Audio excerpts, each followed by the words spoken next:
Here we have a description of Tesla's energy from the ether, which he claims is limitless, free, available to everyone, and with energy to spare. Nikola-Tesla's black box, a free energy device that powered his car.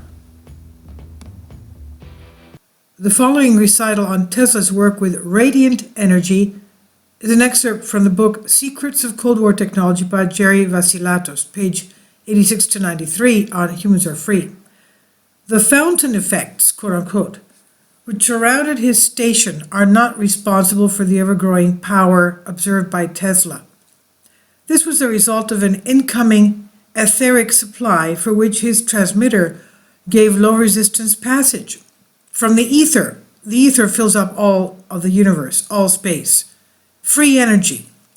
The incoming etheric flow preferred the transmitter terminal to adjacent, more resistant rock, and this gradual flow process soon evidenced itself in magnificent effects, ever-increasing volumes of flowing ether being measured in his system.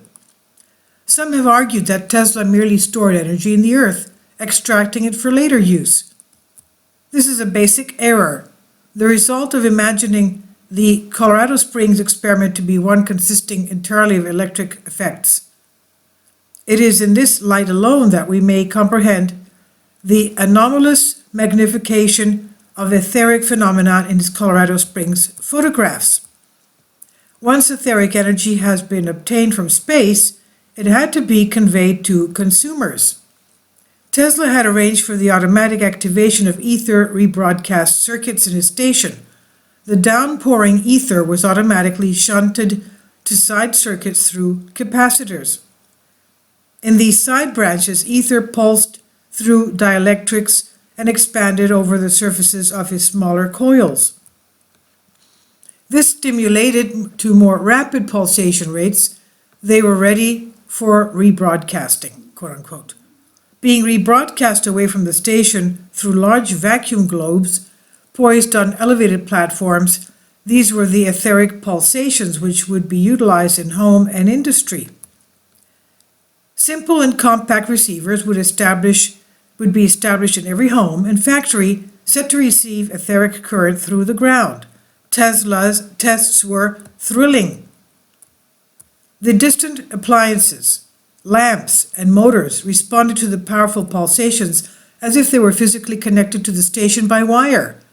A small house-like structure was established some 26 miles away from the station. In it, an etheric power receiver was tuned to one of the rebroadcasting rates. The 200 lamps housed within the structure, each of 50 watts rating, all remained brilliantly illuminated throughout the test runs.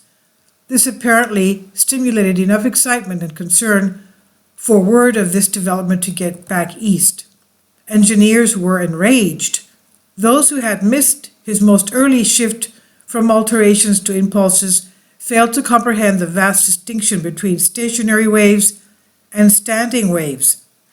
The quizzical use of specific terms such as these was a Tesla trademark, one designed to puzzle the minds of those criticizing him the most. With the exception of very few colleagues who continuously made related discoveries in ether physics, most academics had chosen to remain totally ignorant of the new study area. This, for example, was the case with the Teslian use of the term frequency and of resonance words, which had completely different meaning for Tesla. Teslian frequency refers to the repetition of pulses per second. Teslian resonance refers to conditions in which ether flows with little or no resistance through systems, whether proximal or widely separated. Photographs which Tesla sent to his financiers were analyzed and re-examined repeatedly for their encrypted meaning. None could decipher the cunning puzzle which Tesla had set before them.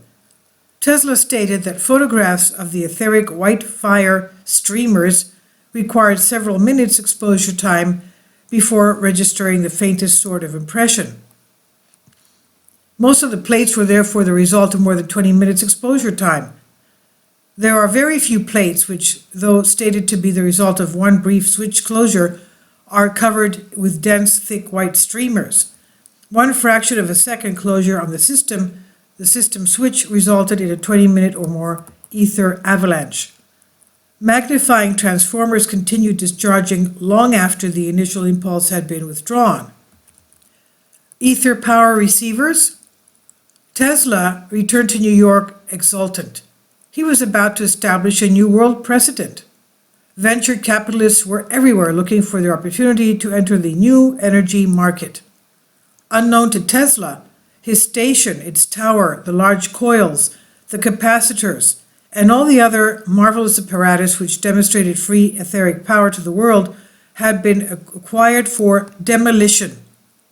Tesla simply went forward, securing new funds from Morgan and others towards the development of a fully functional industry-sized station in Long Island, the Wardenclyffe station. Wardenclyffe would be his greatest achievement. Here he would broadcast power to the whole world, along with a communications network which could span the globe with innumerable available channels. Ether wave communications. Several stations would augment the power of this first station, from which he proposed to rebroadcast 10,000 horsepower. The station, a wonderful visionary structure which dominated the view of Shoreham, Long Island, was not quite complete before it too was seized by court injunctions and torn down. Tesla was summoned to appear in court. Mr. Leland Anderson, who has since published a wonderful treatise with this transcript as the centerpiece, has secured the amazing transcript of this proceeding. Tesla said he wept when he saw the ruined tower at Wardenclyffe. The train ride back from Shoreham was filled with tears and the recounting of every tragedy which marked his life. But the dreams did not die there. In the absence of financial means to construct his gigantic stations, Tesla found ways to build small systems which accomplished the very same objectives.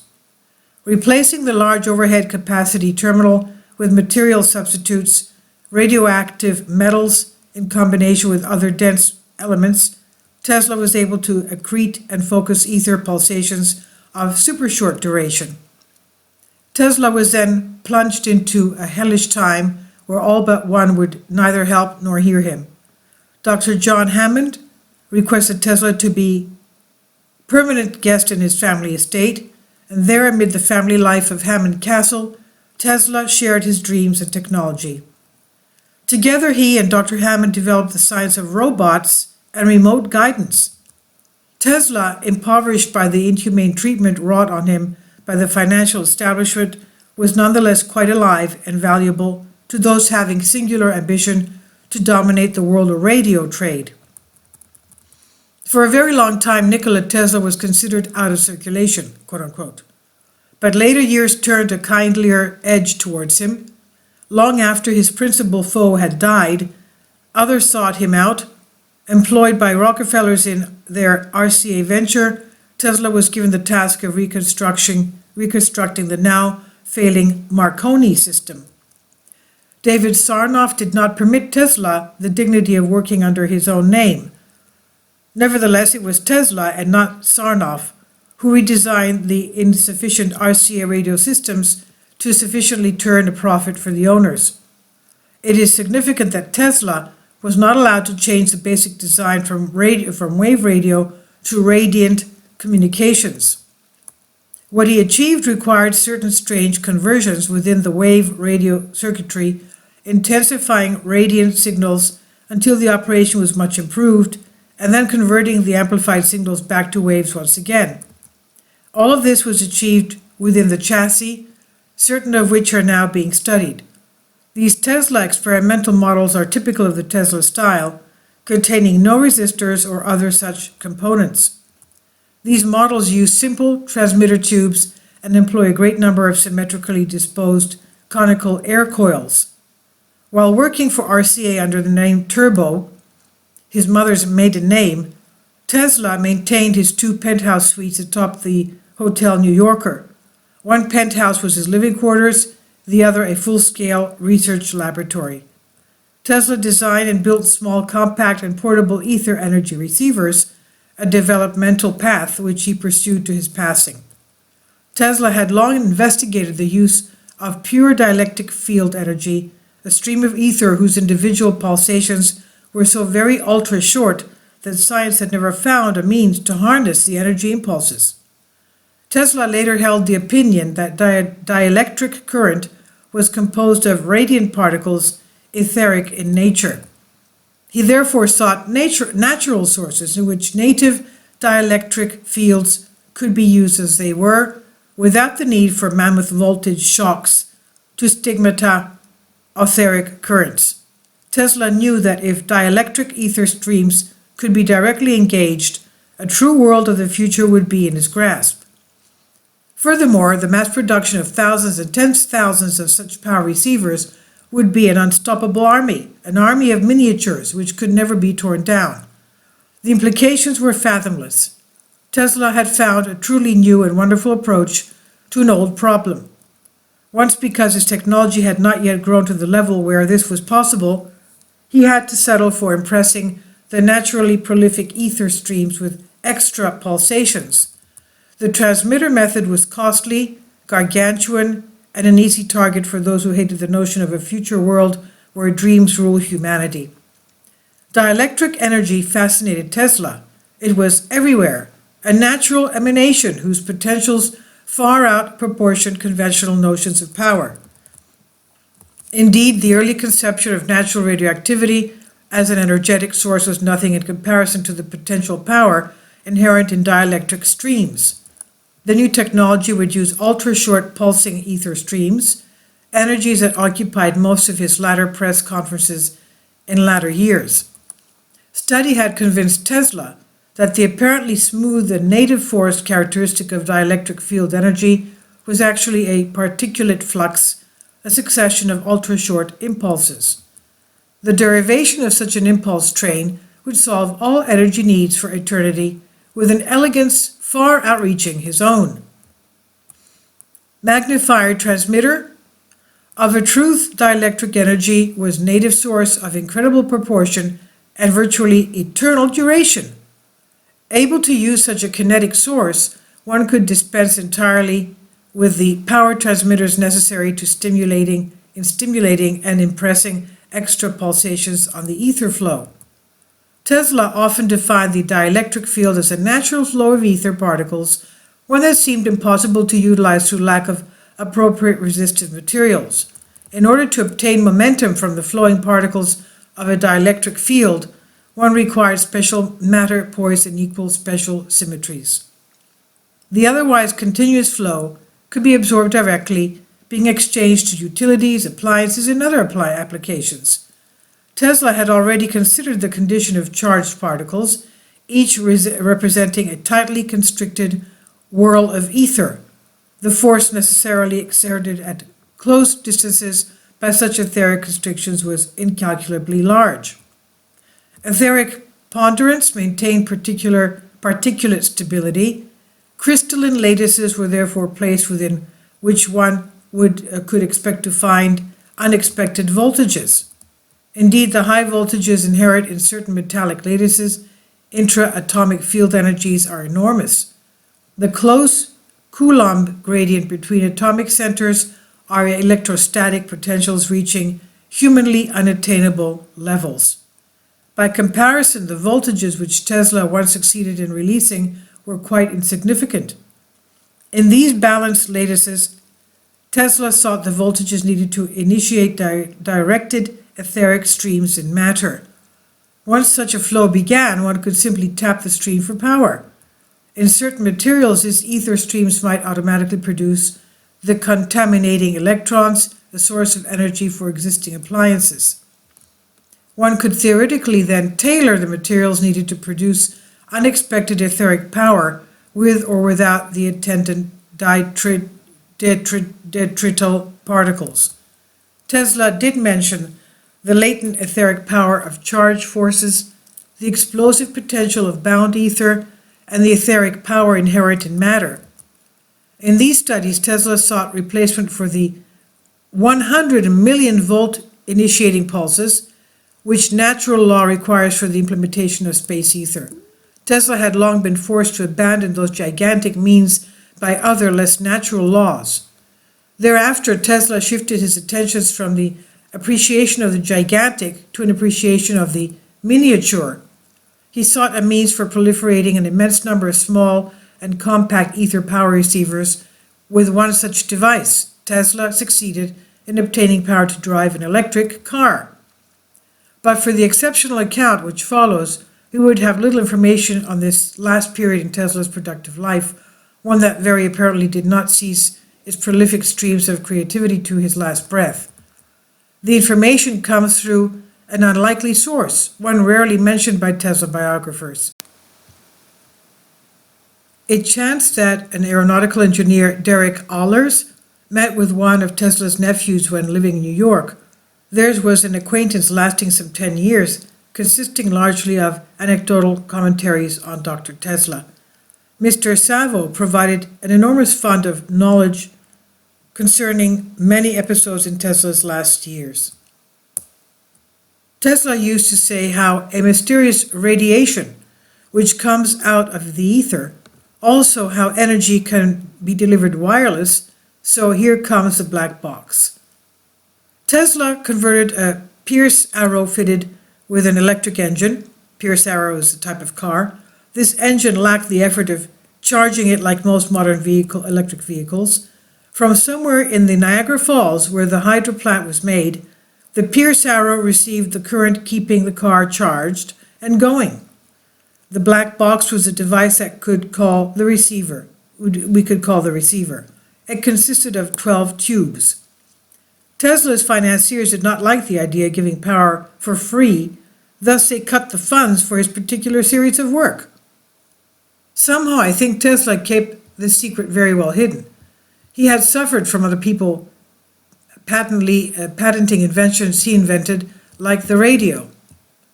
And he has a quote saying, "I don't care that they stole my idea. I care that they don't have any of their own." The black box was a major invention, and he guarded it. But this work is hidden inside some of the patents that he made. And if you study some 17 patents of Tesla, you will understand how it was made and works. The black box. Himself an Austrian military man and a trained aviator, Mr. Savo was extremely open about certain long-cherished incidents in which his uncle's genius was consistently made manifest. Mr. Savo reported that in 1931 he participated in an experiment involving etheric power. Unexpectedly, almost inappropriately, he was asked to accompany his uncle on a long train ride to Buffalo. A few times in his journey, Mr. Savo asked the nature of their journey, and Dr. Tesla remained unwilling to disclose any information, speaking rather directly to this issue. Taken into a small garage, Dr. Tesla walked directly to a Pierce Arrow, the car, opened the hood, and began making a few adjustments. In place of the engine, there was an AC motor. This measured a little more than 3 feet long and a little more than 2 feet in diameter. From it trailed 2 very thick cables, which connected with the dashboard. In addition, there was an ordinary 12-volt storage battery. The motor was rated at 80 horsepower. Maximum rotor speed was stated to be 30 turns per second. A 6-foot antenna rod was fitted into the rear section of the car. Dr. Tesla stepped into the passenger side and began making adjustments on a power receiver, quote-unquote, which had been built directly into the dashboard. The receiver, no larger than a shortwave radio of the day, used 12 special tubes, which Dr. Tesla brought with him in a box-like case. Mr. Savo told Mr. Aller that Dr. Tesla built the receiver in his hotel room, a device 2 feet in length, nearly 1 foot wide and half a foot high. These curiously constructed tubes have been properly installed in their sockets. Dr. Tesla pushed in 2 contact rods and informed Mr. Savo that power was now available to drive. Several additional meters read values, which Dr. Tesla would not explain. No sound was heard. Dr. Tesla handed Mr. Savo the ignition key and told him to start the engine, which he promptly did. Yet, hearing nothing, the accelerator was applied and the car instantly moved. Tesla's nephew drove this vehicle without other fuel for an undetermined long interval. Mr. Savo drove a distance of 50 miles through the city and out to the surrounding countryside. The car was tested to speeds of 90 miles an hour, with the speedometer rated at 120. After a time, and with increasing distance from the city itself, Dr. Tesla felt free enough to speak. Having now become sufficiently impressed with the performance of both his device and the automobile, Dr. Tesla informed his nephew that the device could not only supply the needs for the car forever, but could also supply the needs of a household, quote, with power to spare, end quote. When originally asked how the device worked, Tesla was initially adamant and refused to speak. Many who have read this, quote, apocryphal account, end quote, have stated it to be the result of an energy broadcast. This misinterpretation has simply caused further confusions concerning this stage of Tesla's work. He had very obviously succeeded in performing with a small and compact device what he had learned in Colorado and Shoreman. As soon as they were on the country roads, clear of the more congested areas, Tesla began to lecture on the subject. Of the motive source, he referred to a mysterious radiation which comes out of the ether. The small device very obviously and effectively appropriated this energy. Tesla also spoke very glowingly of this providence, saying of the energy itself that it is available in limitless quantities. Dr. Tesla stated that although he did not know where it came from, mankind should be very grateful for its presence. The two remained in Buffalo for 8 days, rigorously testing the car in the city and countryside. Dr. Tesla also told Mr. Savo that the device would soon be used to drive boats, planes, trains, and other automobiles. Once, just before leaving the city limits, they stopped at a street light and a bystander joyfully commented concerning their lack of exhaust fumes. Mr. Savo spoke up whimsically, saying that they had no engine. They left Buffalo and traveled to a predetermined location, which Dr. Tesla knew, an old farmhouse barn some 20 miles from Buffalo. Dr. Tesla and Mr. Savo left the car in this barn, took the 12 tubes and the ignition key, and departed. Later on, Mr. Savo heard a rumor that a secretary had spoken candidly about both the receiver and the test run being promptly fired for the security breach. About a month after the incident, Mr. Savo received a call from a man who identified himself as Lee DeForest, who asked how he enjoyed the car. Mr. Savo expressed his joy over the mysterious affair, and Mr. DeForest declared Tesla the greatest living scientist in the world. Later, Mr. Savo asked his uncle whether or not the power receiver was being used in other applications. He was informed that Dr. Tesla had been negotiating with a major shipbuilding company to build a boat with a similarly outfitted engine. He additionally asked questions. Dr. Tesla became annoyed, highly concerned and personally strained over the security of this design. It seems obvious that Tesla was performing these tests in a desperate degree of secrecy for good reasons. Tesla had already been the victim of several manipulations, deadly actions entirely sourced in a single financial house. For this reason, secrecy and care had become his only recent excess. And this is an excerpt from the book Secrets of Cold War Technology by Jerry Vasilatos, page 86 to 93, and it's on Humans Are Free Creative Commons. So obviously here we have the evidence of his use of ether, the electromagnetic energy or the radioactive energy, whatever he calls it, the energy that is limitless and free for all mankind, that we should be very happy that it exists because it's to our benefit to use it freely for everything and with energy to spare. This is unbelievably astonishing and really exceptional find. The thing is now, why don't we have this available for humankind? That's a big question. Tell me what you think. I think this is extraordinarily beautiful.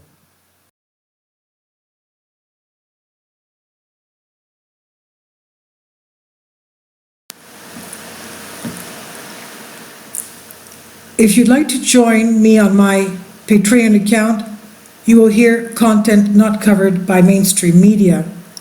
These riveting stories will be based on my research, and I will state my opinions and give my personal insight on diverse and controversial subjects and world events not covered by mainstream media, and not supported by YouTube guidelines.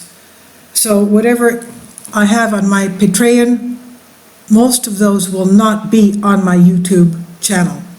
Please consider becoming a member today. More of the most significant and important videos will be on my Patreon channel. Your support helps me to continue my research and keeps this YouTube channel alive. And we depend on your support, your generous charity, because we help economically challenged families here in Athens, Greece, in Kapota, and we also help the young generation with university tuition and the community around our church. Thank you.